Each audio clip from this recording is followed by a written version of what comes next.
in the face of these frauds like John Kasich and like the Lincoln Project. I see a guy like Kanye West, who is a little eccentric, a little out there, probably not fit today to be president, not just yet, at least. But I look at a guy like that, I see what he's talking about. I think that guy has a lot more business in American politics than any of those frauds. Kanye West, he did his first campaign rally. We played some of it yesterday on the show. There's one bit that you can't find in a lot of places. I don't know, it seems like it's being covered up by the internet or something. No one has clipped it out, at least. So I went through the whole rally yesterday. I had to go through several versions of it to find this bit, because sometimes audio drops out at these important parts.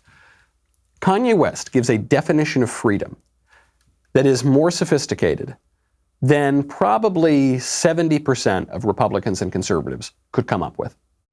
Politics, America, Trump, Biden, nor Kanye West can free us. The only thing that can free us is by obeying the rules that were given to us for a promised land. And the freedom does not come from an election.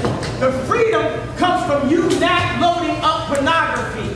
The freedom comes from you not taking the Percocet. The freedom comes from you not downing your brother and your sister. The freedom comes from you putting that gun down and not shooting people at the gas station. It has nothing to do with this election. It only has to do with God and God's people. Kanye West has given a more conservative and more precise definition of freedom than the vast majority of conservative and Republican politicians and thinkers could today. It's so funny, after this rant that he gave, there are many people on the left and the right who are saying, Kanye, he's crazy. He's gone insane. He needs to get the help that he needs. I see this all over Twitter. He needs help. Kanye West sounds more sane than the vast majority of people in our public life, and certainly than most people on Twitter. What is Kanye saying?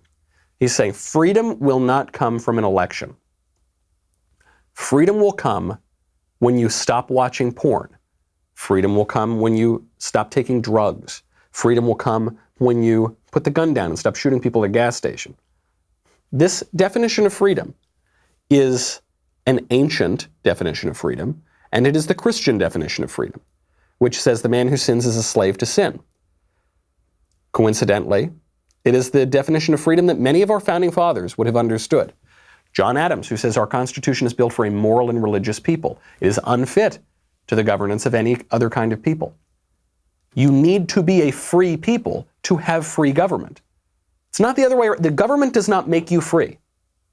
The government cannot recognize a freedom that you do not possess.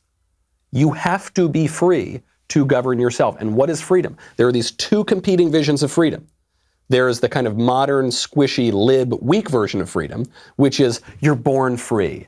And then society tries to stop you from being free and educate your freedom out of you. But as long as you get naked and protest in Portland and do whatever you want all the time and take whatever drugs and have sex with whoever people and eat whatever you want and drink whatever you want, just follow your appetites as far as they can go, then you'll be truly free. That's the lib, squishy, crazy version of freedom.